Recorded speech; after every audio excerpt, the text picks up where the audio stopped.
Қаймақтың суын төгіп жүрсіз бе? Жоқ, төкпеңіз.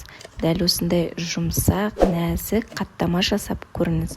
Ол үшін қаймақтың суы, қант, тұз және де ас содасы, бір жұмыртқаны жарып, жұмсақ қамыр илейміз.